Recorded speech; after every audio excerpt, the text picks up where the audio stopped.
Είμαι η Πόλη, 36 ετών και ιδρύτρια μιας εταιρείας τεχνολογίας, η αξία της οποίας αποτιμάται σήμερα στα $100 εκατομμύρια.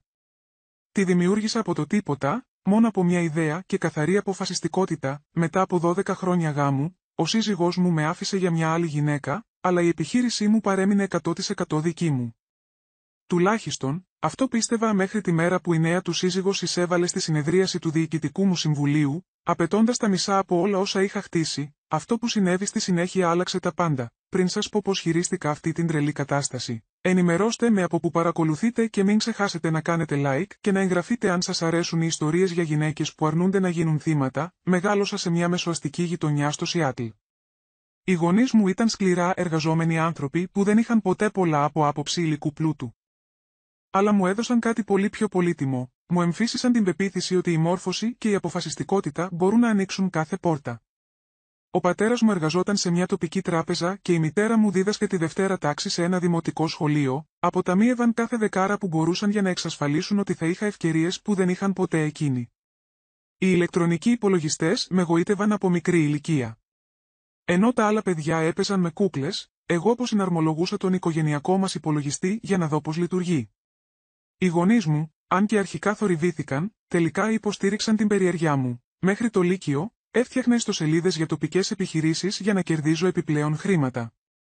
Αυτό συνέβαινε στις αρχές της δεκαετίας του 2000, όταν η παρουσία στο διαδίκτυο μόλις είχε γίνει απαραίτητη για τις μικρές επιχειρήσεις, αφού αποφοίτησα από το Λύκειο με άριστα. Κέρδισα υποτροφία για να σπουδάσω πληροφορική στο Πανεπιστήμιο της Ουάσιγκτον. Στο κολέγιο βρήκα πραγματικά τους ανθρώπους μου, άλλους φοιτητές που μοιράζονταν το πάθος μου για την τεχνολογία και την καινοτομία. Εκεί γνώρισα και τον Τζέισον. Ο Τζέισον σπούδαζε διοίκηση επιχειρήσεων. Συναντηθήκαμε σε μια καφετέρια του Πανεπιστημίου, όταν και οι δύο πιάσαμε το τελευταίο μάφιν με βατόμουρο. Ακούγεται σαν σκηνή από ρομαντική κωμωδία, αλλά έτσι ακριβώς συνέβη. Με άφησε να πάρω το μάφιν και προσφέρθηκα να το μοιραστώ.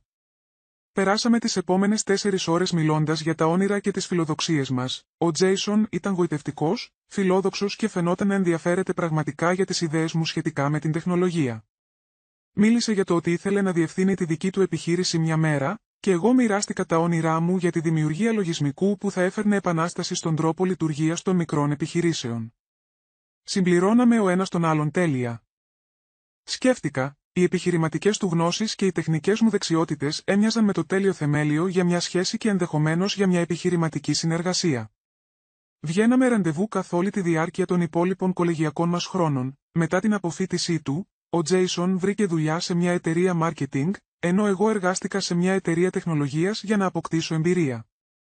Τα βράδια και τα Σαββατοκύριακα δούλευα πάνω στις δικές μου ιδέες για λογισμικό. Ο Ιάσονας μερικές φορές καθόταν μαζί μου προσφέροντάς μου προτάσεις ή φέρνοντάς μου καφέ κατά τη διάρκεια νυχτερινών συνεδριών προγραμματισμού.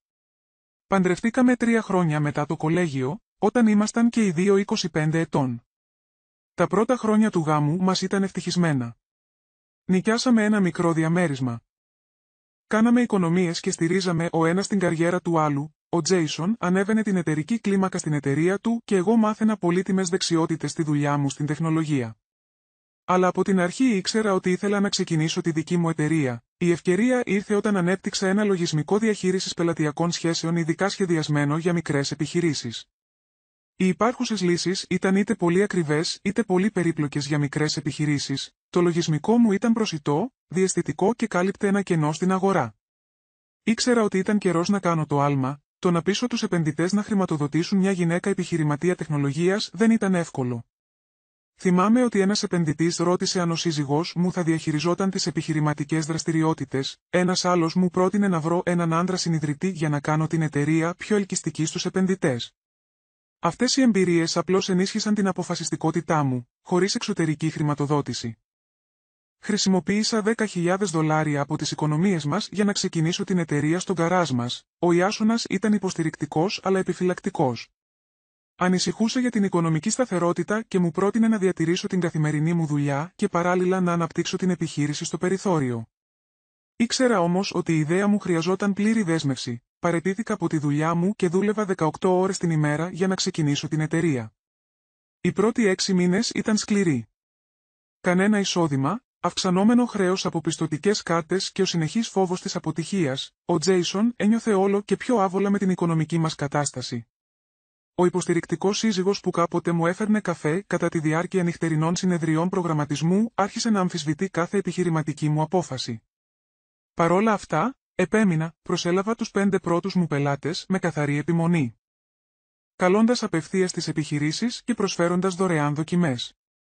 Αυτοί οι πρώτοι πελάτες λάτρεψαν το λογισμικό και παρέπεμψαν και άλλους. Μέσα σε ένα χρόνο, είχα 100 πελάτες και έπρεπε να προσλάβω τον πρώτο μου υπάλληλο. Όσο μεγάλωνε η επιχείρηση, τόσο μεγάλωνε και η απόσταση μεταξύ του Τζέισον και εμένα. Όταν η εταιρεία έφτασε το 1 εκατομμύριο σε αποτίμηση μετά από 2 χρόνια, ήμουν ενθουσιασμένος. Και ο Τζέισον φαινόταν χαρούμενος, αλλά κάτι είχε αλλάξει. Άρχισε να μιλάει για την εταιρεία ως δική μας επιτυχία, παρόλο που στην αρχή δεν είχε συνεισφέρει τίποτα πέρα από την ηθική υποστήριξη, μέχρι τον 3ο χρόνο. Είχα 15 υπαλλήλους και μετέφερα την εταιρεία σε πραγματικό χώρο γραφείων. Το λογισμικό μας εξυπηρετούσε πάνω από 1000 μικρές επιχειρήσεις και ήμασταν κερδοφόροι. Ο Ιάσονας άρχισε να προτείνει να συμμετάσχει στην εταιρεία σε εκτελεστικό ρόλο. Το πρόβλημα ήταν ότι δεν είχε καμία εμπειρία στον κλάδο της τεχνολογίας και δεν καταλάβαινε το προϊόν ή τους πελάτες μας. Όταν του το εξήγησα ευγενικά, το εξέλαβε ως προσωπική απόρριψη. Τότε ήταν που παρατήρησα για πρώτη φορά την αλλαγή στη σχέση μας. Ο Τζέισον γινόταν όλο και πιο ελεγκτικός όσον αφορά τα οικονομικά μας, απαιτώντας να γνωρίζει κάθε λεπτομέρεια σχετικά με τα έσοδα και τα έξοδα της εταιρείας. Παραπονιόταν για τις πολλές ώρες εργασίας μου, ενώ ταυτόχρονα με πίεζε να αναπτύξω την εταιρεία πιο γρήγορα, ήταν μπερδεμένο και εξαντλητικό. Τότε μπήκε στο προσκήνιο η Βανέσα. Ήταν μια νέα διευθύντρια marketing στην εταιρεία του Τζέισον. Ο Τζέισον δούλευε μέχρι αργά το βράδυ και τα Σαββατοκύριακα. Την ίδια δικαιολογία που χρησιμοποιούσα συχνά, άρχισε να αναφέρει συχνά τη Βανέσα, μιλώντας για τις καινοτόμες στρατηγικές marketing και τις λαμπρές ιδέες της. Ήμουν πολύ απασχολημένος με την αναπτυσσόμενη εταιρεία μου για να δω τα προφανή σημάδια. Η εταιρεία έφτασε τα 10 εκατομμύρια σε αποτίμηση στον 4ο χρόνο της. Μας παρουσίαζαν επιχειρηματικά περιοδικά και με καλούσαν να μιλήσω σε συνέδρια του κλάδου. Μέσα σε όλα αυτά, ο Τζέισον γινόταν όλο και πιο απόμακρος και δυσανασχετούσε. Η πρώτη απτή απόδειξη ήρθε όταν ο Τζέισον άφησε κατά λάθος το τηλέφωνό του ξεκλείδωτο. Εμφανίστηκε ένα μήνυμα από τη Βανέσα που έγραφε απλά: «Μου λείπεις ήδη». «Δεν μπορώ να περιμένω το αύριο», αντιμετώπισα τον Τζέισον εκείνο το βράδυ. Εκείνος το απέρριψε ως επαγγελματική σχέση. Ισχυριζόμενος ότι δούλευαν μαζί σε ένα μεγάλο project. Με κατηγόρησε ότι είμαι παρανοϊκή και ζηλεύω την επιτυχία του στη δουλειά. Το gaslighting ήταν διακριτικό αλλά αποτελεσματικό. Άρχισα να αμφιβάλλω για τον εαυτό μου. Αντί να συνεχίσω τη σύγκρουση, ρίχτηκα ακόμα πιο βαθιά στη δουλειά μου. Η εταιρεία εξασφάλισε μια σημαντική συνεργασία με έναν εθνικό λιανοπολιτή, η οποία θα έβαζε το λογισμικό μας στα χέρια χιλιάδων άλλων επιχειρήσεων. Επεκταθήκαμε σε 30 υπαλλήλους και μετακομίσαμε σε μεγαλύτερο χώρο γραφείων. Τη νύχτα που φτάσαμε τα 50 εκατομμύρια σε αποτίμηση, ήθελα να το γιορτάσω με τον Ιάσονα. Έκανα κράτηση στο αγαπημένο μας εστιατόριο, αγόρασα ένα ακριβό μπουκάλι σαμπάνιας για να το ανοίξω στο σπίτι και έφυγα ακόμη και νωρίς από τη δουλειά για να προετοιμαστώ. Ο Τζέισον τηλεφώνησε για να μου πει ότι θα δούλευε μέχρι αργά, πάλι. Αντί να περιμένω, αποφάσισα να του κάνω έκπληξη στο γραφείο του. Με φαγητό από το αγαπημένο μας εστιατόριο. Ο φύλακας με ήξερε και με άφησε να ανέβω μετά το ωράριο. Το μεγαλύτερο μέρος του γραφείου ήταν σκοτεινό, αλλά μπορούσα να δω φως να βγαίνει από την αίθουσα συνεδριάσεων. Μέσα από τη γυάλινη πόρτα, είδα τον Τζέισον και τη Βανέσα. Δεν δούλευαν. Δεν υπήρχαν χαρτιά απλωμένα, ούτε ανοιχτοί φορητοί υπολογιστές. Έπιναν κρασί και γελούσαν οικεία, στεκόμουν παγωμένη και παρακολουθούσα τον άντρα μου με μια άλλη γυναίκα, χωρίς να μπορώ να κουνηθώ ή να μιλήσω. Δεν τους αντιμετώπισα τότε.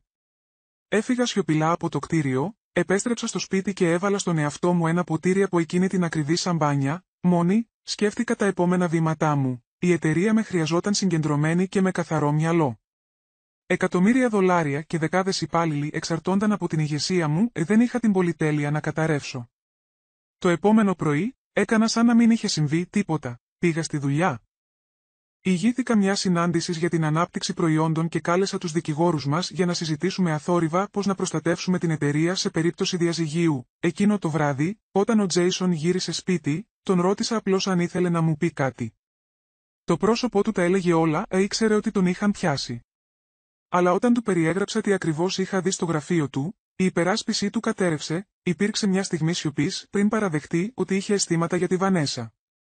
Ούτε συγγνώμη, ούτε εξήγηση, απλώς επιβεβαίωσε αυτό που ήδη ήξερα, του ζήτησα να ετοιμάσει μια βαλίτσα και να φύγει εκείνο το βράδυ.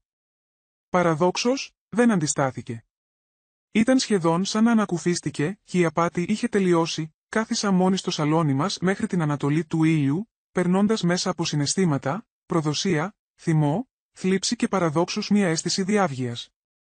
Η απόσταση μεταξύ μας ξαφνικά αποκτούσε νόημα, τα ξενύχτια, η κριτική.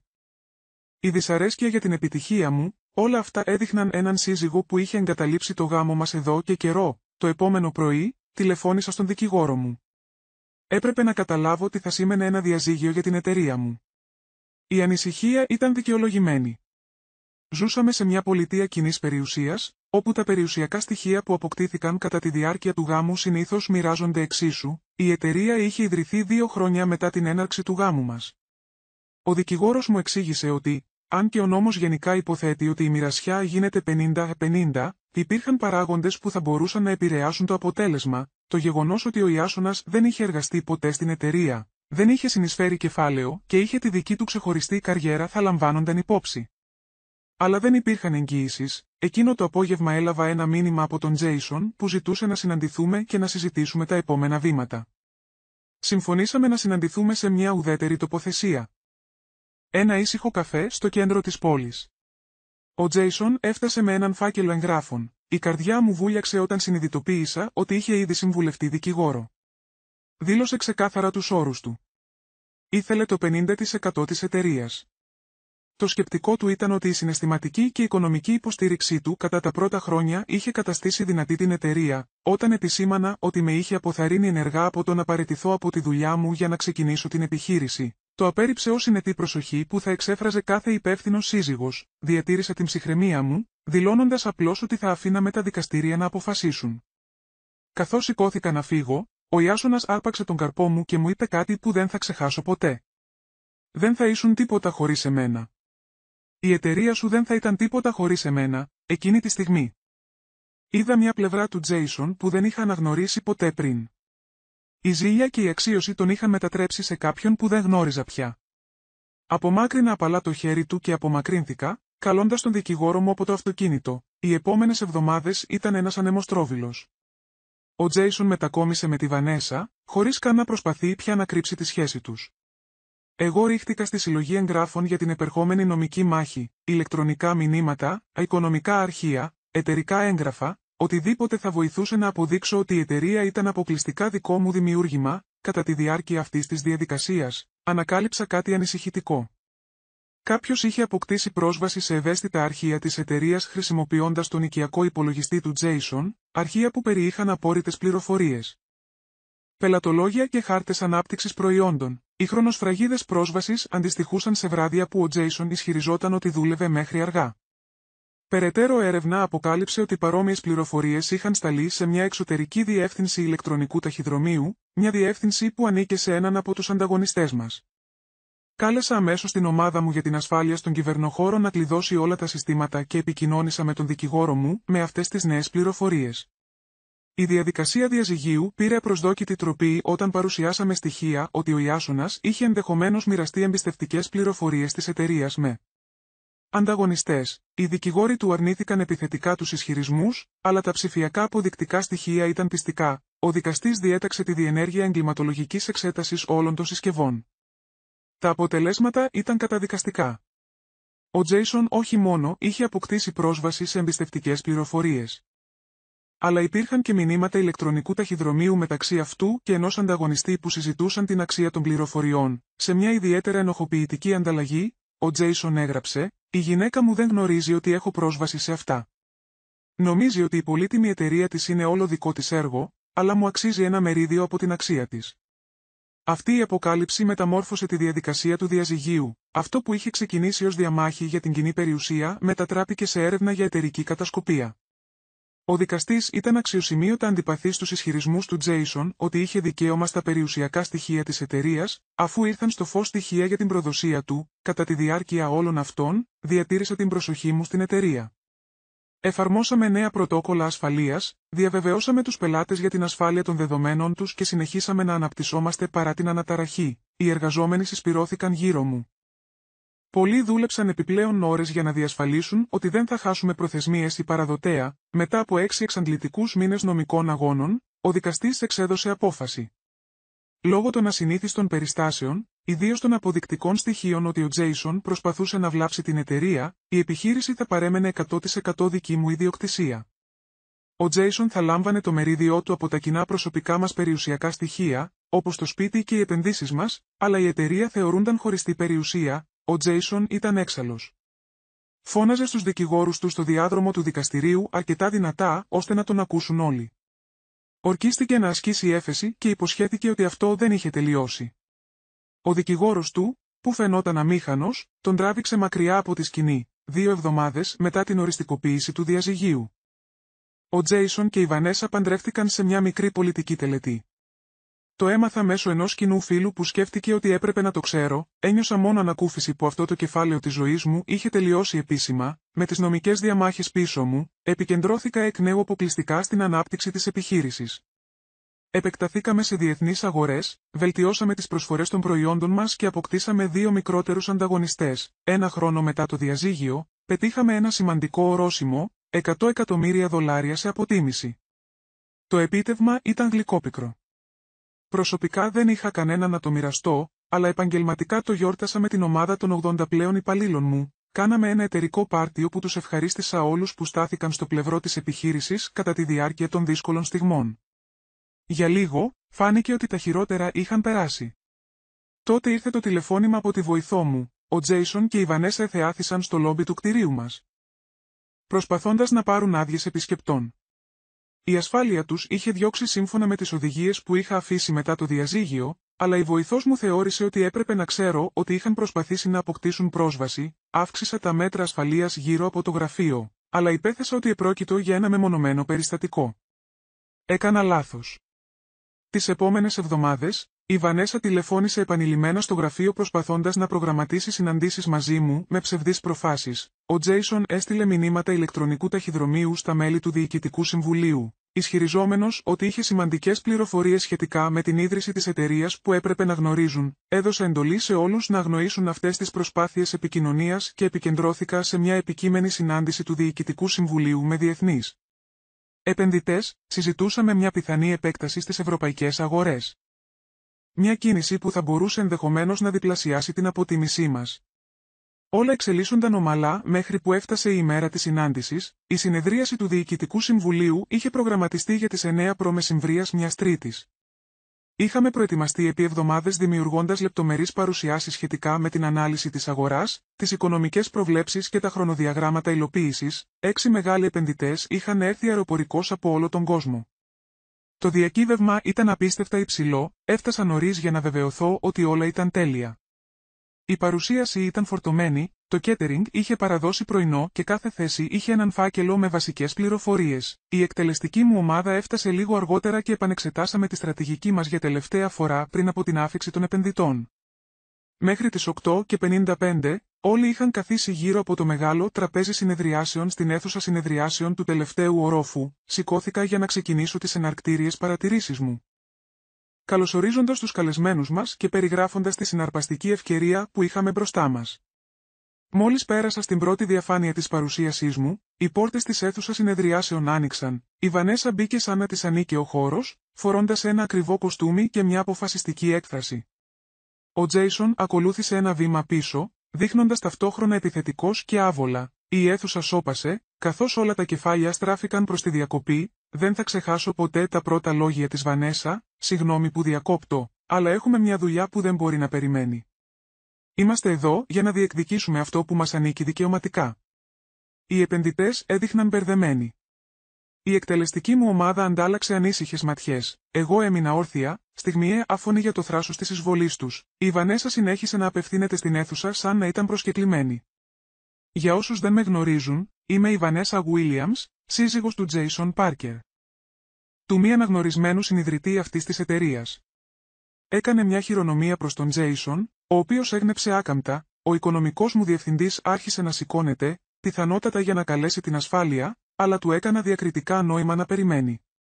Ήθελα να ακούσω τι θα έλεγαν. Μερικές φορές το να δίνω στους ανθρώπους αρκετό σχοινί τους επιτρέπει να κρεμαστούν. Η Βανέσα τοποθέτησε έναν φάκελο στο τραπέζι της σύσκεψης και συνέχισε. Έχουμε έγγραφα που αποδεικνύουν τον κρίσιμο ρόλο του Jason στο χτίσιμο αυτής της εταιρείας από το μηδέν. Χωρίς τις επιχειρηματικές του γνώσεις και την οικονομική του υποστήριξη, αυτή η εταιρεία δεν θα υπήρχε. Στη συνέχεια ήρθε η απέτηση που αργότερα θα γινόταν πρωτοσέλιδο. Θέλουμε το 50% που μας αναλογεί σε αυτή την εταιρεία των $100 εκατομμυρίων. Ούτε δεκάρα λιγότερο. Η αίθουσα παρέμεινε σιωπηλή, οι επενδυτές έδειχναν να αισθάνονται άβολα. Αναρωτιόντουσαν σαφώς σε τι είδους δράμα είχαν μπλέξει. Η εκτελεστική μου ομάδα περίμενε την απάντησή μου, με την ένταση να είναι ορατή στις τάσεις τους. Πήρα μια βαθιά ανάσα και απάντησα ήρεμα, ούτε δεκάρα. Ο διακανονισμός του διαζυγίου ήταν ξεκάθαρος. Αυτή η εταιρεία είναι 100% δική μου. Τώρα θα το εκτιμούσα αν αποχωρούσατε, ώστε να συνεχίσουμε τη συνάντησή μας. Το πρόσωπο της Βανέσα κοκκίνησε από θυμό. Άνοιξε τον φάκελο και άρχισε να πετάει έγγραφα στο τραπέζι. Αυτά αποδείκνυαν τη συμβολή του Jason, ανταλλαγές μηνυμάτων ηλεκτρονικού ταχυδρομείου σχετικά με την επιχειρηματική στρατηγική, τραπεζικές καταστάσεις που έδειχναν τα χρήματα του νοικοκυριού που στήριζαν την εταιρεία στις πρώτες μέρες της, και φωτογραφίες του γκαράζ, από όπου ξεκίνησαν όλα, το οποίο αποτελούσε μέρος ενός σπιτιού που σας ανήκε από κοινού. Διατήρησα την ψυχραιμία μου. Αν και μέσα μου έβραζε. Τα έγγραφα που επιδείκνυε με δραματικό τρόπο ήταν είτε εκτός πλαισίου είτε άσχετα. Τα μηνύματα ηλεκτρονικού ταχυδρομείου έδειχναν κανονικές ανταλλαγές μεταξύ συζύγων, όχι επιχειρηματική συνεργασία. Οι τραπεζικές καταστάσεις δεν αποδείκνυαν τίποτα για τη συνεισφορά του Ιάσονα στην εταιρεία. Ο επικεφαλής της ασφάλειας μας εμφανίστηκε στην πόρτα, ειδοποιημένος από τη βοηθό μου που είχε γίνει μάρτυρας της εισβολής. Έκανα ένα ελαφρύ νεύμα και μπήκε στο δωμάτιο. Απευθύνθηκα απευθείας στους επενδυτές.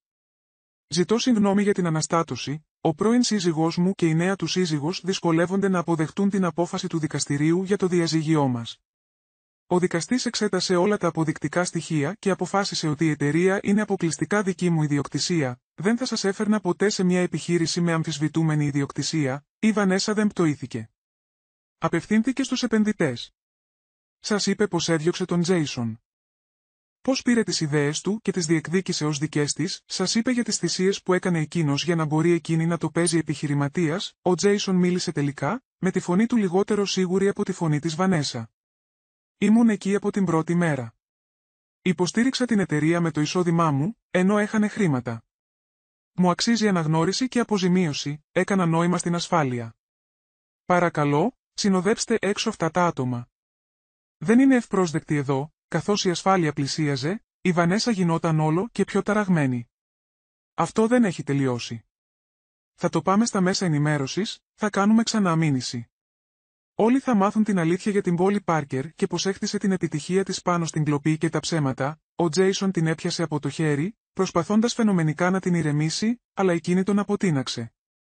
Οι φρουροί ασφαλείας τους οδήγησαν σταθερά αλλά επαγγελματικά προς την πόρτα. Η Βανέσα συνέχισε να φωνάζει κατηγορίες καθώς τους άφηναν να βγουν έξω. Με τη φωνή της να αντυχεί στον διάδρομο, μόλις έφυγαν, γύρισα πίσω στο ζαλισμένο δωμάτιο.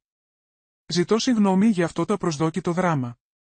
Επιτρέψτε μου να σας διαβεβαιώσω ότι η ιδιοκτησία αυτής της εταιρείας δεν αμφισβητείται νομικά. Είμαι στην ευχάριστη θέση να μοιραστώ τα δικαστικά έγγραφα που το επιβεβαιώνουν αυτό. Αν αυτό θα σας καθησυχάσει, ένας επενδυτής, ένας διακεκριμένος κύριος από τη Σιγκαπούρη, πήρε το λόγο. Ίσως θα έπρεπε να αναβάλουμε το πρόγραμμα. Φαίνεται ότι πρόκειται για μια περίπλοκη κατάσταση. Χρειάστηκα ένα λεπτό για να συγκεντρωθώ πριν απαντήσω. Καταλαβαίνω την ανησυχία σας. Αλλά μπορώ να σας διαβεβαιώσω ότι πρόκειται απλώς για την απελπισμένη ενέργεια του πρώην συζύγου μου και της νέας του συζύγου. Το δικαστήριο εξέτασε διεξοδικά όλα τα στοιχεία και αποφάσισε οριστικά ότι η εταιρεία ανήκει αποκλειστικά σε μένα. Οι ισχυρισμοί τους δεν έχουν καμία νομική βάση.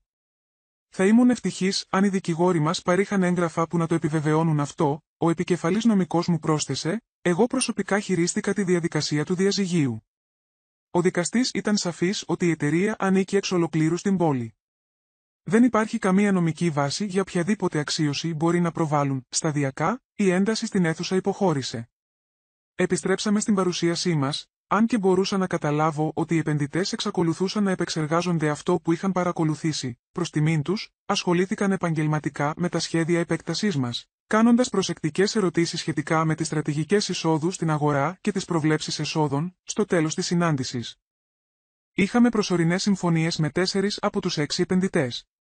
Όχι το ιδανικό, αλλά λαμβάνοντας υπόψη τις συνθήκες, ούτε και η απόλυτη καταστροφή, καθώς όλοι αποχωρούσαν, η εκτελεστική μου ομάδα έμεινε πίσω. Πρώτος μίλησε ο διευθυντής μου. Πρέπει να ανησυχούμε γι' αυτό, αναστέναξα. Ας αυξήσουμε την ασφάλεια για λίγο και ας βάλουμε τους νομικούς να επανεξετάσουν όλες τις προστασίες μας, αλλά όχι, η εταιρεία είναι ασφαλής νομικά.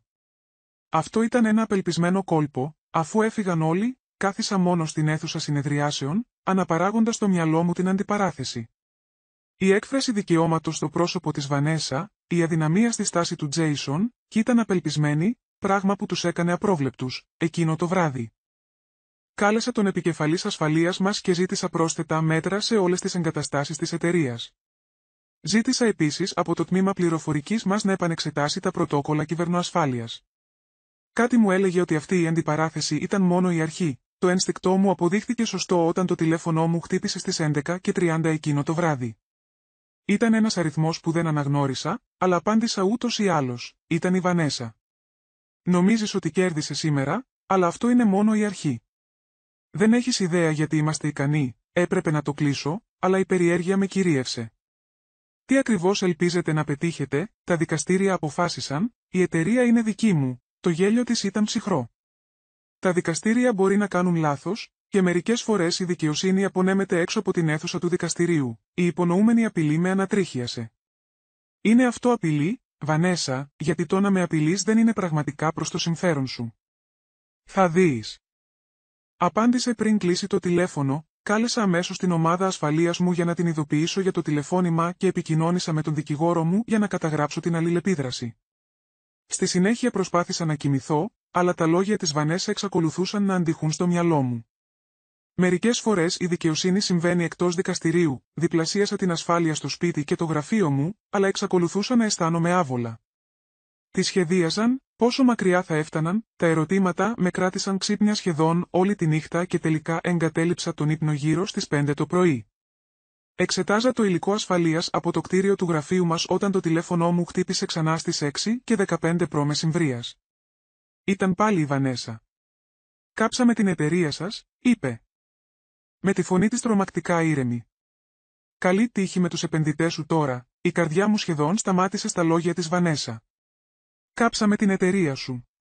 Κάλεσα αμέσως το 100 ενώ ταυτόχρονα προσπαθούσα να επικοινωνήσω με την ομάδα ασφαλείας μας. Τα χέρια μου έτρεμαν καθώς άρπαζα τα κλειδιά του αυτοκινήτου μου και βγήκα βιαστικά από την πόρτα, φορώντας ακόμα τις πιτζάμες μου, με ένα παλτό που έριξα βιαστικά από πάνω τους. Η τηλεφωνήτρια του κέντρου έκτακτης ανάγκης πήρε τα στοιχεία μου καθώς έτρεχα προς τα κεντρικά μας γραφεία στο κέντρο της πόλης.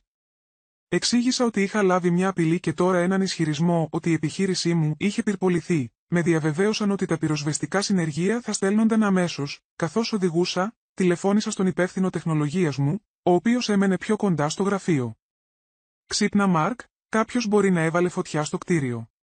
Μπορείς να πας εκεί και να ελέγξεις, είμαι καθοδόν, αλλά 20 λεπτά μακριά», ο Μάρκ ακουγόταν ζαλισμένος. Αλλά γρήγορα κατάλαβε το επίγον. «Έρχομαι. Να καλέσω κάποιον άλλο, πάρε την εκτελεστική ομάδα και πες τους να επικοινωνήσουν με τους επικεφαλείς των τμήματων τους. Πρέπει να εφαρμόσουμε τα πρωτόκολλα έκτακτης ανάγκης. Αν το κτίριο όντως καίγεται, πρέπει να ενεργοποιήσουμε αμέσως το σχέδιο αποκατάστασης από καταστροφή». Κατά τη διάρκεια της οδήγησης, προσπάθησα να παραμείνω ήρεμος εστιάζοντας σε πρακτικά ζητήματα. Οι διακομιστές μας είχαν δημιουργήσει αντίγραφα ασφαλείας σε 3 διαφορετικές τοποθεσίες, η ασφάλεια μας ήταν πλήρης. Ακόμη και στο χειρότερο σενάριο, η επιχείρηση θα μπορούσε να ανακάμψει, αλλά το ανθρώπινο κόστος, τι θα γινόταν αν κάποιοι υπάλληλοι είχαν έρθει νωρίτερα, τι θα γινόταν με τους φρουρούς ασφαλείας μας που δούλευαν όλη τη νύχτα. Η κίνηση ήταν μικρή εκείνη την πρωινή ώρα και έφτασα στο κέντρο της πόλης σε χρόνο ρεκόρ, καθώς πλησίαζα τα κεντρικά γραφεία της εταιρείας μας, δεν είδα ούτε καπνό, ούτε πυροσβεστικά οχήματα. Το κτίριο στεκόταν άθικτο. Με τα παράθυρά του να αντανακλούν τον πρωινό ήλιο. Η ανακούφιση με πλημμύρισε, ακολουθούμενη γρήγορα από σύγχυση. Είχε πει ψέματα η Βανέσα, τηλεφώνησα στον Μάρκ που μόλις είχε φτάσει στο κτίριο. Δεν υπάρχει φωτιά εδώ. Το κτίριο είναι μια χαρά. Η ασφάλεια λέει ότι όλα ήταν ήσυχα όλη τη νύχτα. Πριν προλάβω να επεξεργαστώ αυτή την πληροφορία, χτύπησε το τηλέφωνό μου. Ήταν ο διευθυντής των εγκαταστάσεων, ο Σαμ. Πόλη, υπάρχει πυρκαγιά στο παλιό γραφείο του γκαράζ. Η πυροσβεστική υπηρεσία βρίσκεται στο σημείο. Μόλις έλαβα την ειδοποίηση από το σύστημα ασφαλείας μας, το παλιό γκαράζ. Το αρχικό μας γραφείο, το μέρος όπου είχα ξεκινήσει την εταιρεία πριν από χρόνια. Το ακίνητο εξακολουθεί να μας ανήκει και το χρησιμοποιούσαμε κυρίως για την αποθήκευση παλαιότερων αρχείων και εξοπλισμού, βρισκόταν στην άλλη άκρη της πόλης, σε απόσταση 30 λεπτών με το αυτοκίνητο από τα σημερινά μας κεντρικά γραφεία. Ευχαρίστησα τον Σαμ και γύρισα το αυτοκίνητό μου. Με την καρδιά μου να χτυπάει πάλι δυνατά. Μαρκ, η φωτιά είναι στο παλιό γραφείο του γκαράζ. Τα σημερινά κεντρικά γραφεία είναι μια χαρά. Μπορείς να μείνεις εκεί και να ενημερώσεις τους πάντες ότι πηγαίνω στο γκαράζ τώρα, η διαδρομή φαινόταν ατελείωτη. Κάλεσα ξανά το 100 για να επιβεβαιώσω ότι γνώριζαν τη σωστή τοποθεσία της πυρκαγιάς. Ναι, οι μονάδες βρίσκονταν ήδη στη διεύθυνση, καθώς πλησίαζα, μπορούσα να δω καπνό να υψώνεται στο βάθος, σκοτεινό στον πρωινό ουρανό. Όταν τελικά έστριψα στο δρόμο, το σκηνικό ήταν χαοτικό. 3 πυροσβεστικά οχήματα, με τα φώτα τους να αναβοσβήνουν, ήταν σταθμευμένα σε περίεργες γωνίες, πυροσβέστες έσερναν μάνικες προς το φλεγόμενο κτίριο. Η αστυνομία είχε αποκλείσει την περιοχή, κρατώντας ένα μικρό πλήθος θεατών σε απόσταση, και εκεί ήταν, το αρχικό μου γραφείο τυλιγμένο στις φλόγες. Η πόρτα του γκαράζ είχε καταρρεύσει προς τα μέσα και οι φλόγες έβγαιναν από τα παράθυρα.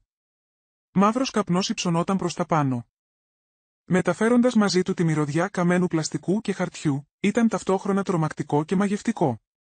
Ένας αστυνομικός με σταμάτησε καθώς πλησίαζα το φράγμα. «Λυπάμαι κυρία μου, δεν μπορείτε να πλησιάσετε περισσότερο. Αυτή είναι η ιδιοκτησία μου», του εξήγησα, δείχνοντάς του την ταυτότητά μου. «Αυτό το κτίριο είναι δικό μου». Έλαβα μια κλίση ότι κάποιος έβαλε σκόπιμα αυτή τη φωτιά. Η συμπεριφορά του άλλαξε αμέσως. «Επιτρέψτε μου να σας πάω στον αρχηγό της πυροσβεστικής. Θα θέλει να σας μιλήσει». Ο αρχηγός της πυροσβεστικής ήταν ένας ψηλός άντρας, με μαυρισμένο πρόσωπο που κατεύθυνε την ομάδα του από θέση διοίκησης. Όταν ο αξιωματικός με έφερε κοντά του, έστρεψε την προσοχή του σε μένα. «Δεσποινής Πάρκερ, καταλαβαίνω ότι είστε ιδιοκτήτρια αυτού του ακινήτου. Ξέρετε αν ήταν κάποιος μέσα?» «Όχι». Απάντησα με εμφανή την ανακούφιση στη φωνή μου. «Το χρησιμοποιούμε μόνο για αποθήκευση. Κανείς δεν εργάζεται εδώ», εκείνος έγνεψε. «Αυτά είναι καλά νέα. Μπορείτε να μου πείτε τι αποθηκεύετε μέσα?» «Κάτι επικίνδυνο ή έφλεκτο», σκέφτηκα γρήγορα. «Μόνο παλιά αρχεία, μερικά έπιπλα, μερικούς υπολογιστές που ήταν πολύ ξεπερασμένοι για να τους δωρήσουμε». «Τίποτα ιδιαίτερα επικίνδυνο», ο καπετάνιος επέστρεψε στο συντονισμό της ομάδας του, ενώ εγώ στεκόμουν και παρακολουθούσα το πρώτο μου γραφείο να καίγεται, το κτίριο όπου είχα περάσει αμέτρητες άγρυπνες νύχτες κωδικοποίησης, όπου είχα βρει τους πρώτους μου πελάτες, όπου είχα γιορτάσει το πρώτο μου εκατομμύριο σε έσοδα. Ήταν απλώς ένα κτίριο, αλλά αντιπροσώπευε την αρχή όλων όσων είχα χτίσει. Στη συνέχεια με πλησίασε ένας detective, ο οποίος μου συστήθηκε ως Detective Ροντρίγκες. «Δεσποινής Πάρκερ. Καταλαβαίνω ότι λάβατε ένα τηλεφώνημα που υποδηλώνει ότι αυτή η φωτιά τέθηκε σκόπιμα», εξήγησε για το τηλεφώνημα της Βανέσα και τη συνεχιζόμενη διαμάχη με τον πρώην σύζυγό μου και τη νέα του σύζυγο. Ο detective κράτησε λεπτομερείς σημειώσεις, ζητώντας τα πλήρη ονόματα, τις διευθύνσεις και κάθε άλλη σχετική πληροφορία. «Έχετε κάμερες παρακολούθησης στο ακίνητο?» ρώτησε. «Έχουμε, αλλά δεν είμαι σίγουρος αν είναι ακόμη λειτουργικές. Αυτή η τοποθεσία χρησιμοποιείται μόνο για αποθήκευση εδώ και χρόνια», ο detective έγνεψε. «Θα το ελέγξουμε. Εν τω μεταξύ, μπορείτε να σκεφτείτε κάποιον άλλον που μπορεί να θέλει να βλάψει την επιχείρησή σας», σκέφτηκα ανταγωνιστές, δυσαρεστημένους πρώην υπαλλήλους, δυσαρεστημένους πελάτες. Κανείς δεν φαινόταν πιθανό να καταφύγει σε εμπρισμό. Αυτό ήταν προσωπικό. Ήταν η Βανέσα και ο Τζέισον. «Όχι», είπα με αυτοπεποίθηση. «Αυτή ήταν. Είμαι σίγουρος γι' αυτό», καθώς οι πυροσβέστες συνέχιζαν να δίνουν μάχη με τη φωτιά. Παρατήρησα κάτι κοντά στην πλευρά του κτηρίου, ένα αυτοκίνητο που μου φαινόταν γνωστό. Το έδειξα στον detective. «Αυτό το ασημένιο σεντάν. Μοιάζει με αυτό που οδηγεί ο Τζέισον». Ο detective έστειλε αμέσως αστυνομικούς να εξετάσουν το όχημα. Ήταν παρκαρισμένο αρκετά μακριά για να μην κινήσει υποψίες, αλλά αρκετά κοντά για να παρακολουθήσω τα αποτελέσματα της δουλειάς τους, ένα λάθος προτάρι. Η φωτιά τελικά περιορίστηκε, αν και το γκαράζ καταστράφηκε σε μεγάλο βαθμό. Καθώς στεκόμουν και παρακολουθούσα τους πυροσβέστες να δουλεύουν, το τηλέφωνό μου άρχισε να χτυπάει συνεχώς.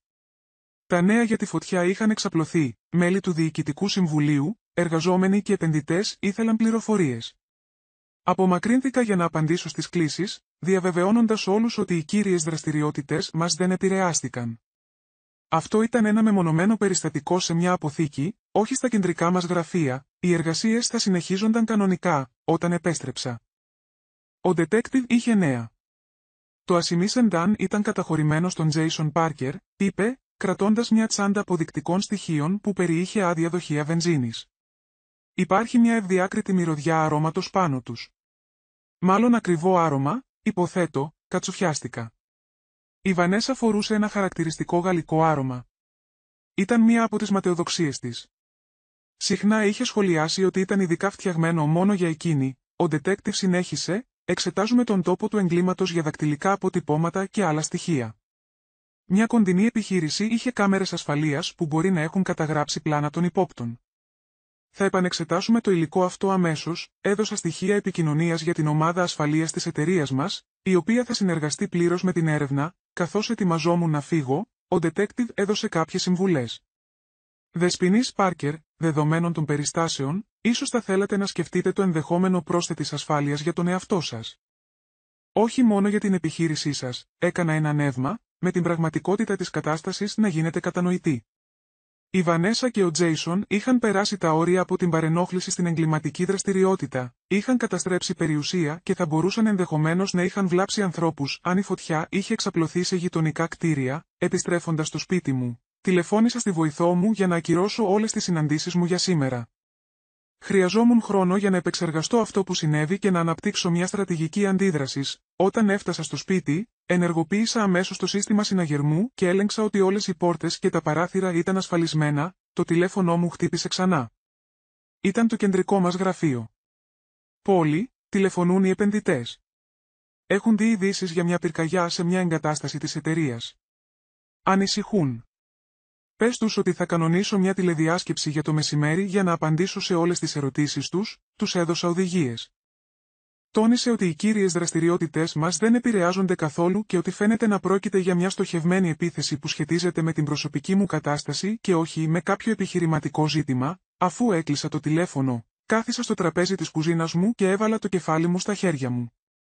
Η αδρεναλίνη είχε αρχίσει να εξαντλείται, αφήνοντας με εξαντλημένη και συναισθηματικά φορτισμένη. Η εταιρεία μου είχε δεχτεί επίθεση. Η ιστορία μου είχε καεί. Δεν επρόκειτο πλέον μόνο για παρενόχληση ή ψευδείς ισχυρισμούς, πρόκειτο για εγκληματική ενέργεια. Αλλά καθώς καθόμουν εκεί, συνέβη κάτι απροσδόκητο. Μια αίσθηση ήρεμης αποφασιστικότητας με κυρίευσε. Είχαν προσπαθήσει να μου κάνουν κακό καίγοντας τον γκαράζ, αλλά κάνοντας αυτό, είχαν κάνει ένα κρίσιμο λάθος. Μου είχαν δώσει την απόδειξη που χρειαζόμουν για να τους σταματήσω μια για πάντα, έκαναν τους.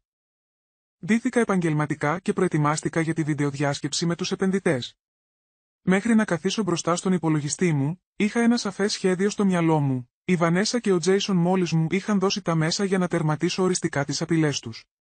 Η βιντεοδιάσκεψη πήγε καλύτερα από όμικρον με τόνο, στη περίμενα. Αντί να κρύψω την κατάσταση, ήμουν διαφανής σχετικά με το τι είχε συμβεί και τα μέτρα που λαμβάνονταν. Οι επενδυτές εκτίμησαν την ειλικρίνεια και την ήρεμη ηγεσία μου μπροστά σε μια τέτοια προσωπική επίθεση. Και οι 6 επιβεβαίωσαν ότι εξακολουθούσαν να συμφωνούν με τα σχέδια επέκτασής μας. Καθώς τελείωνα την κλήση, χτύπησε το κουδούνι της πόρτας μου. Μέσω της κάμερας ασφαλείας, είδα τον detective Rodriguez να στέκεται στη βεράντα μου. Τον άφησα να μπει, περίεργος για το τι νέες πληροφορίες θα μπορούσε να έχει. Κυρία Πάρκερ, έχουμε σημειώσει σημαντική πρόοδο στην έρευνα.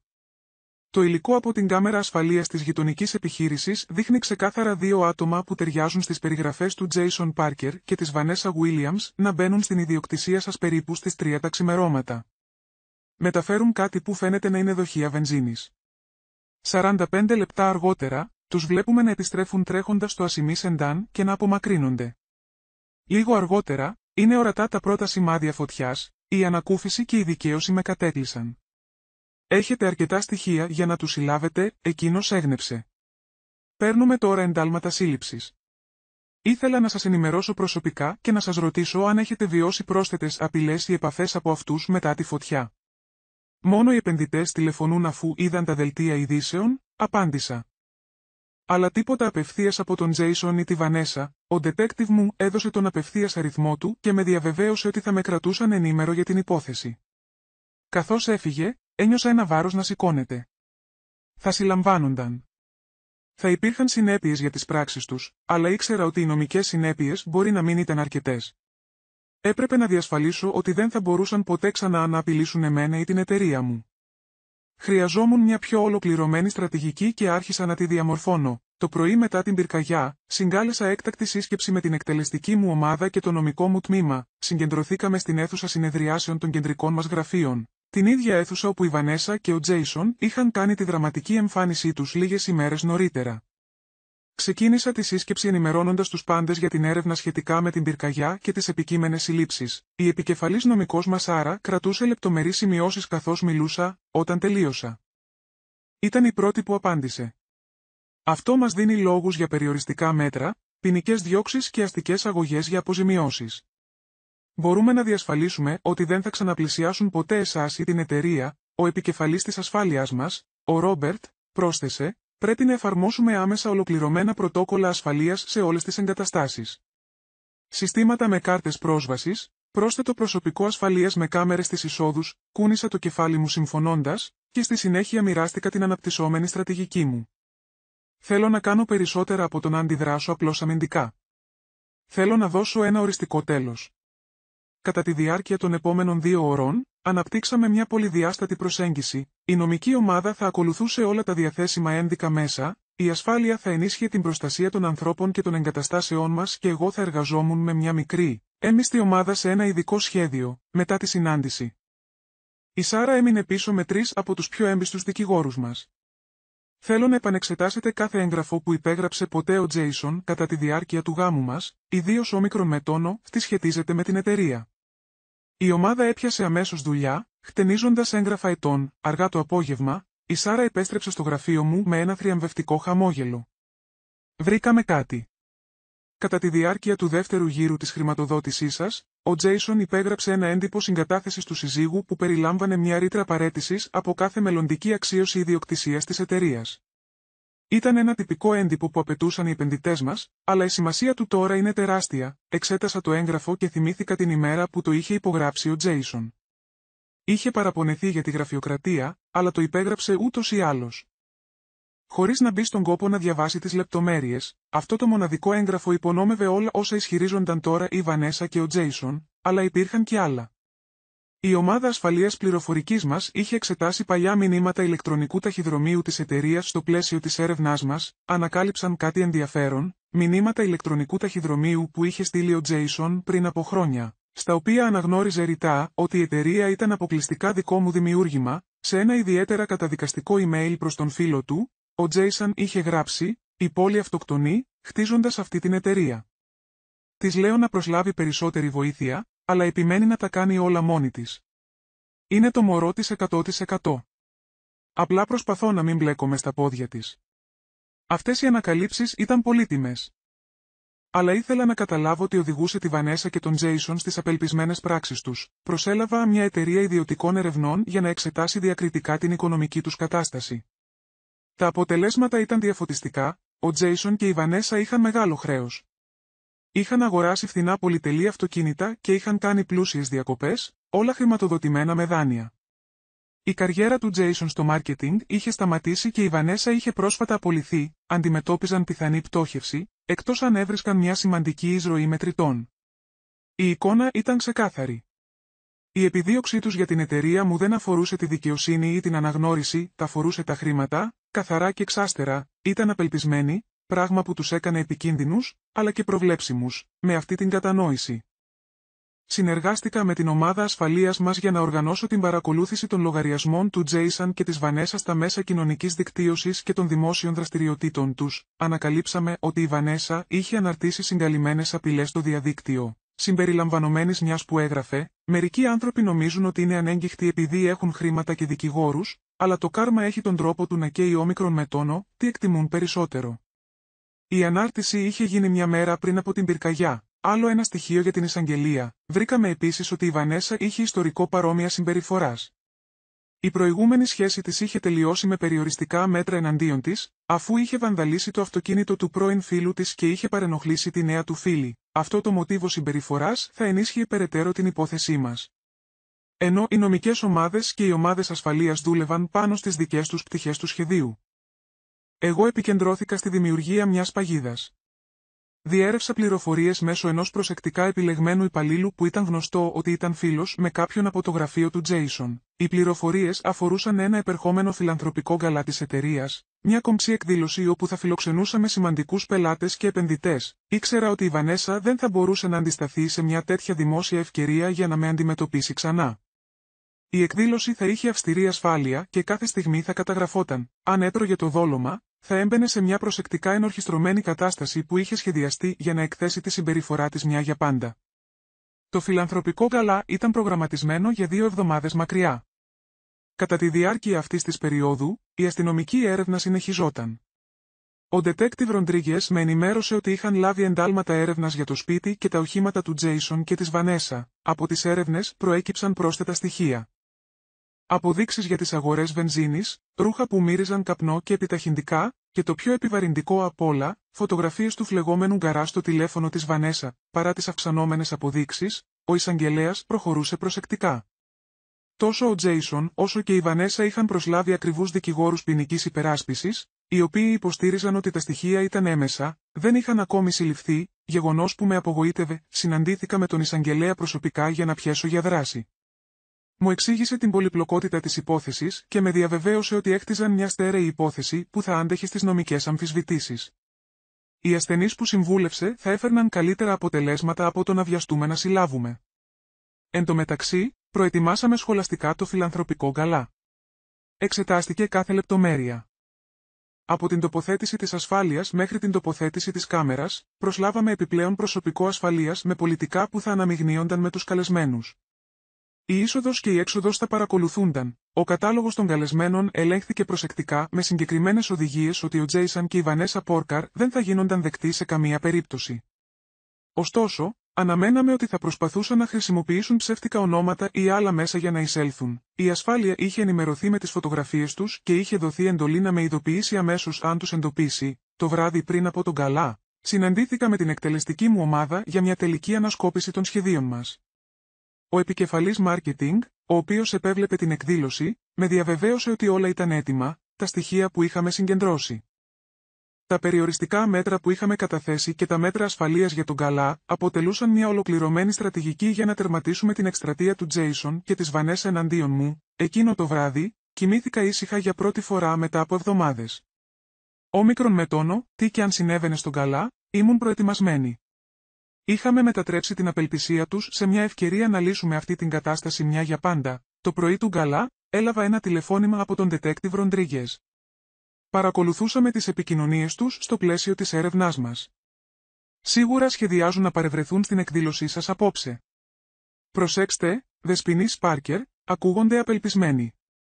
Τον ευχαρίστησα για την προειδοποίηση και τον διαβεβαίωσα ότι η ασφάλεια μας ήταν προετοιμασμένη. Στην πραγματικότητα, η παρουσία τους ήταν ακριβώς αυτό στο οποίο υπολόγιζα, καθώς ντυνόμουν για τον γκαλά με ένα απλό αλλά κομψό μαύρο φόρεμα. Ένιωθα παράξενα ήρεμη. Απόψε θα σηματοδοτούσε το τέλος αυτής της δοκιμασίας με τον έναν ή τον άλλο τρόπο. Είχα τελειώσει με το να είμαι θύμα, απόψε θα διεκδικούσε την αφήγησή μου και θα προστάτευα αυτό που είχα χτίσει. Ο χώρος, μια ιστορική αίθουσα χορού ξενοδοχείου στο κέντρο του Σιάτλ, είχε μεταμορφωθεί για τη βραδιά. Οι κρυστάλλινοι πολυέλαιοι έριχναν μια ζεστή λάμψη πάνω από τα τραπέζια που ήταν στολισμένα με κομψές άνθοσυνθέσεις. Μια μικρή σκηνή είχε στηθεί για ομιλίες και παρουσιάσεις. Πίσω από τη σκηνή, μια μεγάλη οθόνη ήταν έτοιμη να προβάλλει τις φιλανθρωπικές πρωτοβουλίες της εταιρείας μας. Καθώς οι καλεσμένοι άρχισαν να καταφθάνουν, τοποθετήθηκα κοντά στην είσοδο, χαιρετώντας θερμά τους πελάτες, τους επενδυτές και τους υπαλλήλους. Το προσωπικό ασφαλείας διατηρούσε διακριτικές θέσεις σε όλη την αίθουσα, επικοινωνώντας μέσω μικρών ακουστικών, όλα εξελίσσονταν σύμφωνα με το σχέδιο. Μια ώρα μετά την έναρξη της εκδήλωσης, ο διευθυντής ασφαλείας με πλησίασε αδιάφορα. Σαν να πέρασε για να συζητήσει. «Είναι εδώ». Προσπάθησαν να εισέλθουν χρησιμοποιώντας τα ονόματα πραγματικών καλεσμένων που δεν είχαν ακόμη φτάσει. Η ασφάλεια τους αναγνώρισε, αλλά τους επέτρεψε να μπουν σύμφωνα με τις οδηγίες. Παρακολουθούνται στενά, έκανα νεύμα, διατηρώντας το χαμόγελό μου για τους κοντινούς επισκέπτες. Τέλεια, προχωρήστε σύμφωνα με το σχέδιο. Η βραδιά συνεχίστηκε με δείπνο και χαλαρή συζήτηση. Έριξα φευγαλές ματιές στον Τζέισον και τη Βανέσα που κάθονταν σε ένα τραπέζι κοντά στο πίσω μέρος και με παρακολουθούσαν. Η Βανέσα φορούσε ένα κόκκινο φόρεμα που ξεχώριζε ανάμεσα στο πιο συντηρητικά ντυμένο πλήθος. Ο Τζέισον έδειχνε να νιώθει άβολα, τραβώντας τη γραβάτα του και παίζοντας με τα μαχαιροπύρουνα. Στις 9:30 πλησίασα στη σκηνή για την προγραμματισμένη ομιλία μου. Καθώς έπαιρνα τη θέση μου στο βήμα, ένιωθα τα μάτια της Βανέσα να με κοιτούν επίμονα. Αυτή ήταν η στιγμή που περίμενε, και επρόκειτο να της δώσω ακριβώς αυτό που ήθελε. Απλώς όχι με τον τρόπο που περίμενε. Κυρίες και κύριοι, σας ευχαριστώ που ήρθατε απόψε για να υποστηρίξετε το Ίδρυμα Τεχνολογικής Εκπαίδευσης για Κορίτσια. Η γενεοδορία σας θα βοηθήσει την επόμενη γενιά γυναικών επιχειρηματιών να κυνηγήσει τα όνειρά της χωρίς κάποια από τα εμπόδια που αντιμετώπισα εγώ όταν ξεκίνησα το δικό μου ταξίδι. Συνέχισα την προετοιμασμένη ομιλία μου, αναλύοντας το έργο του Ιδρύματος και τη δέσμευση της εταιρείας μας να το υποστηρίξει. Καθ' όλη τη διάρκεια, παρακολουθούσα τη Βανέσα, η οποία ψιθύριζε στον Τζέισον και γινόταν εμφανώς ταραγμένη. Περίμενε μια ομιλία με επίκεντρο την επιχείρηση, όπου θα μπορούσε να δημιουργήσει μια σκηνή για την ιδιοκτησία της εταιρείας. Η εστίασή μου στη φιλανθρωπία εκτροχίαζε το σχέδιό της. Καθώς ολοκλήρωνα το επίσημο μέρος της ομιλίας μου, έκανα μια παύση και στη συνέχεια πρόσθεσα: πριν συνεχίσουμε τη βραδιά, θα ήθελα να αναφερθώ σε κάτι προσωπικό, όπως ίσως κάποιοι από εσάς γνωρίζετε. Πρόσφατα αντιμετώπισα κάποιες ατυχείς καταστάσεις που σχετίζονται με το διαζύγιό μου. Η αίθουσα σιώπησε. Αυτό δεν ήταν μέρος του τυπωμένου προγράμματος και το απροσδόκητο του γεγονότος τράβηξε την προσοχή όλων. Πιστεύω στη διαφάνεια και στην άμεση αντιμετώπιση των προκλήσεων. Θέλω λοιπόν να αναγνωρίσω ότι ο πρώην σύζυγός μου και η νέα του σύζυγος είναι εδώ απόψε, αν και δεν είχαν προσκληθεί. Όλα τα βλέμματα στράφηκαν στο τραπέζι του Τζέισον και της Βανέσα. Ο Τζέισον βυθίστηκε στην καρέκλα του, αλλά η Βανέσα σηκώθηκε δραματικά. «Σωστά», φώναξε. «Είμαστε εδώ επειδή μας έχουν φημώσει και μας έχουν εξαπατήσει». Το προσωπικό ασφαλείας πλησίασε, αλλά δεν επενέβη, γι' αυτό εξελισσόταν ακριβώς όπως είχε σχεδιαστεί. Μίλησα ήρεμα στο μικρόφωνο. «Βανέσα, αφού είσαι τόσο πρόθυμη να μιλήσεις σε αυτή τη συγκέντρωση, ίσως θα ήθελες να ανέβεις στη σκηνή και να εξηγήσεις γιατί εσύ και ο Τζέισον βάλατε φωτιά στην ιδιοκτησία της εταιρείας μου πριν από 3 μέρες». Οι αναστεναγμοί αντιχούσαν στην αίθουσα, η στιγμιαία αυτοπεποίθηση της Βανέσα κλονίστηκε, αλλά γρήγορα συνήλθε. «Δεν κάναμε κάτι τέτοιο, αυτό είναι ψέμα». Έκανα μια χειρονομία προς την οθόνη πίσω μου, η οποία έδειχνε τώρα το υλικό από την κάμερα ασφαλείας, που έδειχνε ξεκάθαρα τον Τζέισον και τη Βανέσα να εισέρχονται στην ιδιοκτησία του γκαράζ με δοχεία βενζίνης. «Είναι και αυτό ψέμα», η αίθουσα ήταν εντελώς σιωπηλή τώρα, όλα τα μάτια καρφωμένα στο καταδικαστικό υλικό. Ο Τζέισον τράβηξε το χέρι της Βανέσα προσπαθώντας να την κάνει να καθίσει ή να φύγει, αλλά εκείνη τον αποτείναξε. «Αυτό δεν αποδεικνύει τίποτα», φώναξε, με τη φωνή της να ανεβαίνει από απόγνωση. «Εσύ μοντάρισες αυτό το υλικό». Συνέχισα ήρεμα. «Έχουμε επίσης αποδείξεις για τα απειλητικά τηλεφωνήματά σας, τις αναρτήσεις σας στα μέσα κοινωνικής δικτύωσης, με τις οποίες ανακοινώνατε τις προθέσεις σας πριν από τη φωτιά, και τη μαρτυρία πολλών μαρτύρων που είδαν το αυτοκίνητό σας κοντά στον τόπο του εγκλήματος. Η αστυνομία έχει δοχεία βενζίνης με τα δακτυλικά σας αποτυπώματα και ρούχα από το σπίτι σας με υπολείμματα επιταχυντή, με κάθε αποδεικτικό στοιχείο που απαριθμούσα, το πρόσωπο της Βανέσα χλώμιαζε». Ο Τζέισον στεκόταν τώρα και αυτός όρθιος, ψάχνοντας μανιωδώς για μια έξοδο. «Αλλά απόψε δεν πρόκειται για ποινικές διώξεις», συνέχισα. «Αυτές θα τις χειριστούν οι αρμόδιες αρχές. Απόψε πρόκειται για την αλήθεια ότι η εταιρεία μου χτίστηκε χάρη στο όραμά μου, τη δουλειά μου και την επιμονή μου, την αλήθεια ότι κανένας από εσάς δεν συνέβαλε ουσιαστικά στην επιτυχία της, και την αλήθεια ότι οι απελπισμένες ενέργειες σας απλώς ενίσχυσαν την αποφασιστικότητά μου και την αφοσίωση της ομάδας μου και των επενδυτών μου, εκείνη τη στιγμή». Ο Detective Ροντρίγκες και αρκετοί αστυνομικοί εισήλθαν στην αίθουσα χορού. Η Βανέσα τους είδε και ξαφνικά όρμησε προς τη σκηνή. «Δεν θα τη γλιτώσει με αυτό. Αυτή η εταιρεία ανήκει σε εμάς. Πες τους το, Τζέισον. Πες τους πως τη βοήθησες», ένας τριμωγμένος και πανικόβλητος έσπασε επιτέλους. «Δεν τη βοήθησα εγώ. Όλα έγιναν από την πόλη. Η εταιρεία ήταν όλη δική της ιδέα, όλη δική της δουλειά. Εγώ δεν συνέβαλα ποτέ τίποτα. Και η φωτιά ήταν δική σου ιδέα. Είπες ότι θα την ανάγκαζε να συμβιβαστεί μαζί μας. Ποτέ δεν ήθελα να το κάνω. Οι αστυνομικοί έφτασαν κοντά τους και άρχισαν να τους διαβάζουν τα δικαιώματά τους. Η Βανέσα πάλεψε, ενώ ο Τζέισον έπεσε ξερός από την ήττα. Καθώς τους οδηγούσαν, η Βανέσα συνέχισε να φωνάζει απειλές και κατηγορίες, ενώ η φωνή της έσβηνε καθώς έβγαιναν από την αίθουσα χορού, γύρισα πίσω στο εμβρόντιτο κοινό. Ζητώ συγγνώμη για αυτό το απροσδόκητο δράμα. Τώρα ας επιστρέψουμε στον πραγματικό σκοπό της απόψινής βραδιάς. Να γιορτάσουμε και να υποστηρίξουμε τις νεαρές γυναίκες με όνειρα τόσο μεγάλα όσο και τα εμπόδια που αντιμετωπίζουν, η αίθουσα ξέσπασε σε χειροκροτήματα.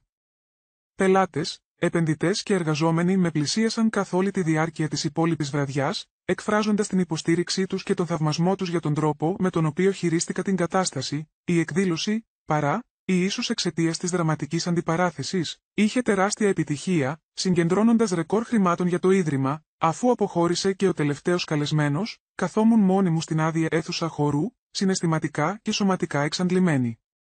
Η αντιπαράθεση είχε πάει ακόμη καλύτερα από όμικρον με τόνο στη ήλπιζα, η δημόσια παραδοχή του Τζέισον ήταν απροσδόκητη, αλλά θα ήταν ανεκτήμητη για να διασφαλιστεί ότι δεν θα μπορούσαν ποτέ ξανά να απειλήσουν την εταιρεία μου. Ο διευθυντής ασφαλείας μου πλησίασε με ένα φλιτζάνι τσάι. Τα κατάφερα, Πόλη, τελείωσε, χαμογέλασα. Παίρνοντας το φλιτζάνι με ευγνωμοσύνη. Δεν τελείωσε ακριβώς.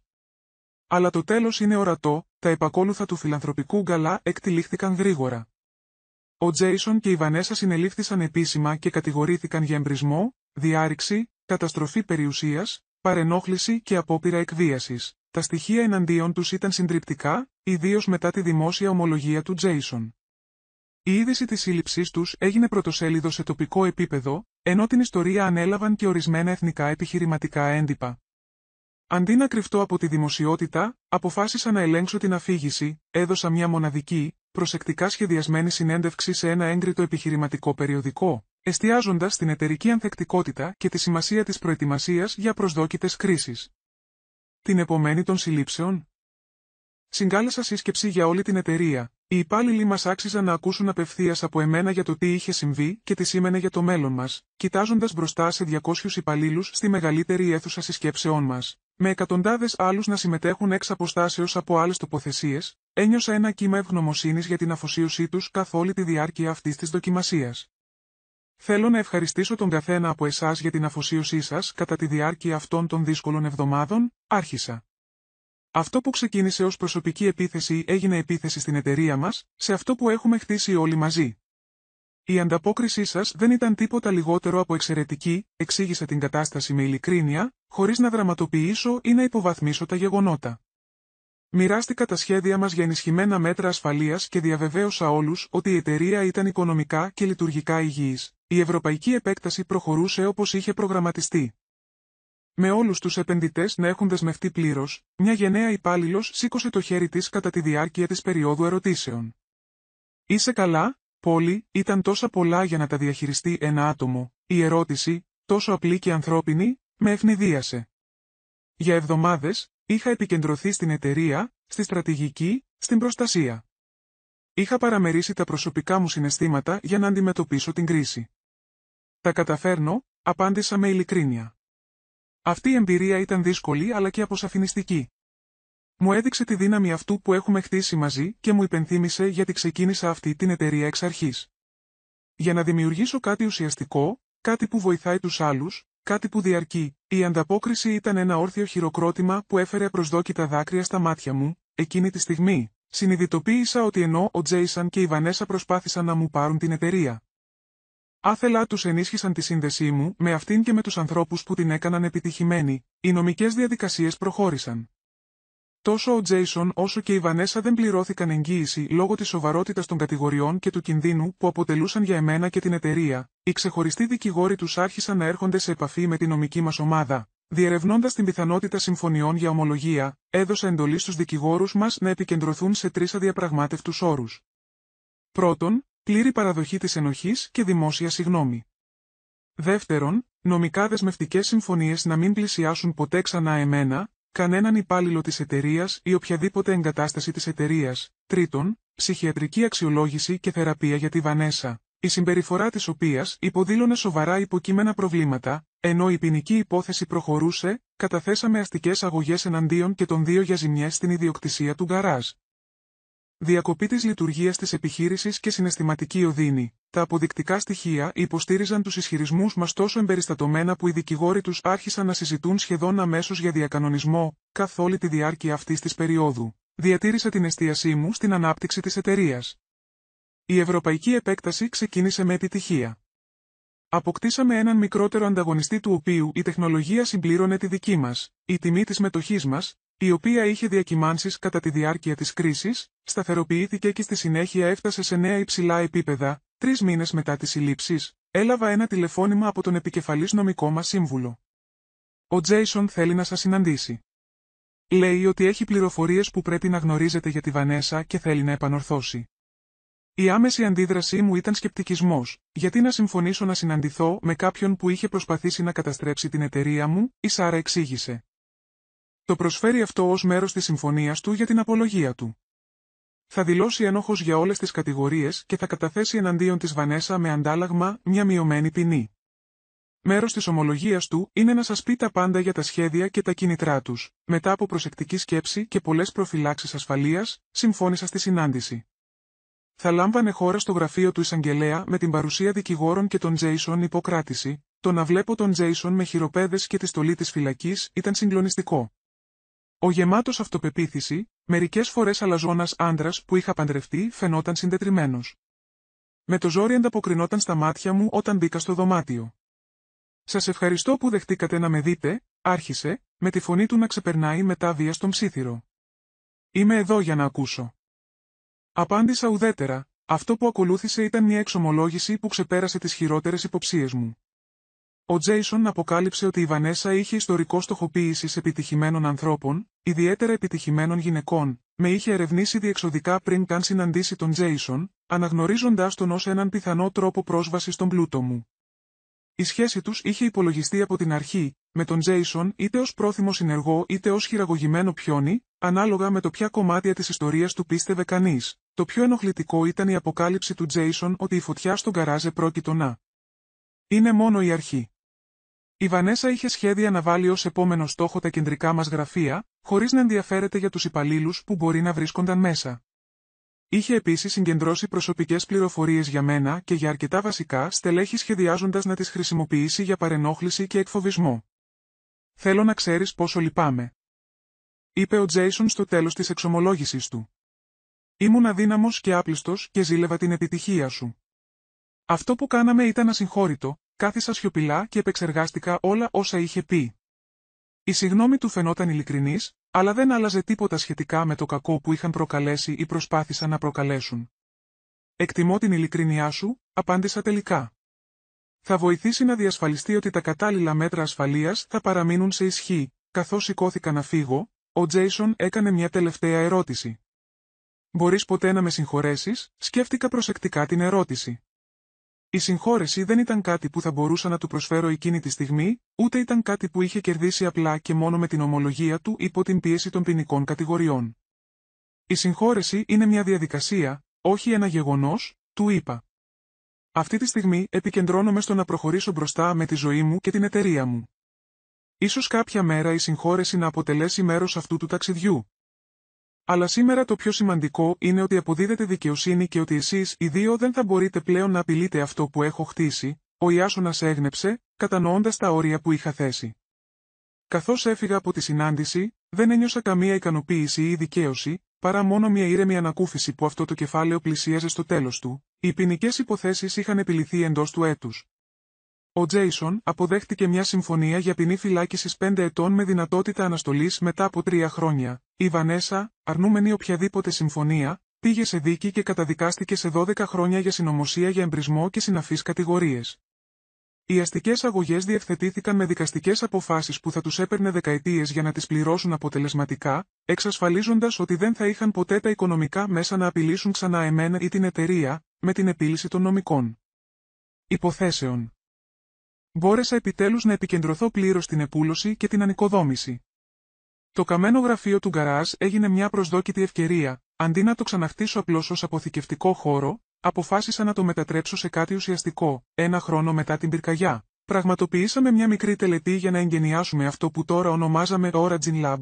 Το ξαναχτισμένο γκαράζ είχε μετατραπεί σε έναν χώρο διπλής χρήσης, εν μέρει μουσείο της εταιρείας, όπου καταγραφόταν η πορεία μας από την νεοσύστατη επιχείρηση στον ηγέτη της βιομηχανίας, και εν μέρει εργαστήριο καινοτομίας, όπου οι εργαζόμενοι μπορούσαν να εργάζονται σε πειραματικά έργα εκτός του κανονικού 40ώρου εργασίας τους, αρμοδιότητες στεκόμενος μπροστά στους συγκεντρωμένους υπαλλήλους, τους τοπικούς αξιωματούχους και τους εκπροσώπους των μέσων ενημέρωσης. Αναλογίστηκα το ταξίδι που μας είχε φέρει σε αυτή τη στιγμή.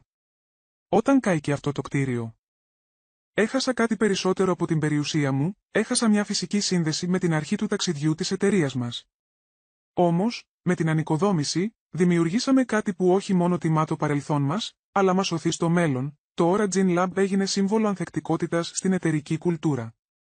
Οι νέοι υπάλληλοι το ξεναγήθηκαν κατά τη διάρκεια του προσανατολισμού, κατανοώντας το ταπεινό ξεκίνημα από το οποίο η εταιρεία μας, που σήμερα έχει αξία $200 εκατομμυρίων, είχε αναπτυχθεί.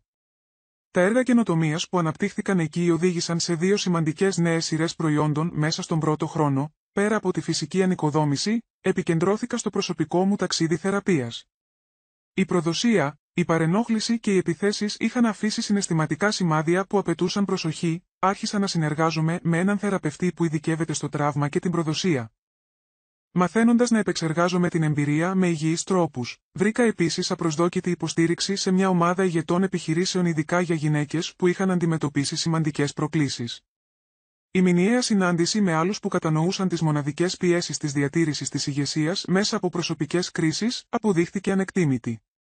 Αρκετές από αυτές τις γυναίκες έγιναν στενές φίλες και έμπιστες σύμβουλοι. Η εμπειρία αυτή άλλαξε τον τρόπο με τον οποίο προσέγγιζα τόσο τις επιχειρηματικές όσο και τις προσωπικές σχέσεις. Έγινα πιο προσεκτική όσον αφορά την τεκμηρίωση και την νομική προστασία, όχι από παράνοια, αλλά από πρακτική κατανόηση του πόσο σημαντικές μπορεί να είναι τέτοιες διασφαλίσεις. Έγινα επίσης πιο επιλεκτικός όσον αφορά τον στενό μου κύκλο, εκτιμώντας την αφοσίωση και την ακεραιότητα πάνω από όλες τις άλλες ιδιότητες. Ταυτόχρονα, προσπάθησα να διασφαλίσω ότι η εμπειρία αυτή δεν θα με έκανε να πικραθώ ή να κλειστώ στον εαυτό μου. Δημιούργησα ένα πρόγραμμα καθοδήγησης για γυναίκες επιχειρηματίες, μοιράζοντας τα μαθήματα που είχα πάρει, τόσο από την οικοδόμηση μιας επιτυχημένης εταιρείας όσο και από την προστασία της από απειλές. Το πρόγραμμα αναπτύχθηκε γρήγορα και υποστήριζε 100 γυναίκες ετησίως, με έμφαση σε εκείνες που αντιμετώπιζαν σημαντικά προσωπικά ή συστημικά εμπόδια. Η εταιρεία συνέχισε να ευημερεί. Η επέκτασή μας στην Ευρώπη ξεπέρασε τις προβλέψεις και αρχίσαμε να διερευνούμε ευκαιρίες στις ασιατικές αγορές. Τα βασικά μας προϊόντα διατήρησαν την ηγετική τους θέση στην αγορά, ενώ οι νέες καινοτομίες μας διατήρησαν στην αιχμή του δώρατος του κλάδου μας, μέχρι τη διετή επέτειο της πυρκαγιάς. Η αποτίμησή μας είχε φτάσει τα $250 εκατομμύρια. Κατά καιρούς λάμβανα ενημερώσεις για τον Τζέισον και τη Βανέσα. Ο Τζέισον φέρεται να ήταν υπόδειγμα κρατούμενου που συμμετείχε σε προγράμματα απεξάρτησης και εξέφραζε συνεχείς τύψεις για τις πράξεις του. Η Βανέσα, αντίθετα, είχε αντιμετωπίσει πρόσθετες κατηγορίες για απόπειρα εκφοβισμού μαρτύρων στην υπόθεσή της και για επίθεση σε άλλον κρατούμενο. Το διαζύγιό τους οριστικοποιήθηκε κατά τη διάρκεια της αντίστοιχης φυλάκισής τους. Αυτές οι ενημερώσεις δεν προκαλούσαν πλέον συναισθηματικές αντιδράσεις σε μένα. Ήταν απλώς πληροφορίες για ανθρώπους που κάποτε ήταν σημαντικοί στη ζωή μου, αλλά τώρα υπήρχαν στην περιφέρεια, η ενέργεια που κάποτε είχα ξοδέψει για να αντιμετωπίσω τις απειλές τους. Τώρα ανακατευθύνθηκε πλήρως προς την ανάπτυξη και τη δημιουργία, νέες σχέσεις μπήκαν επίσης στη ζωή μου.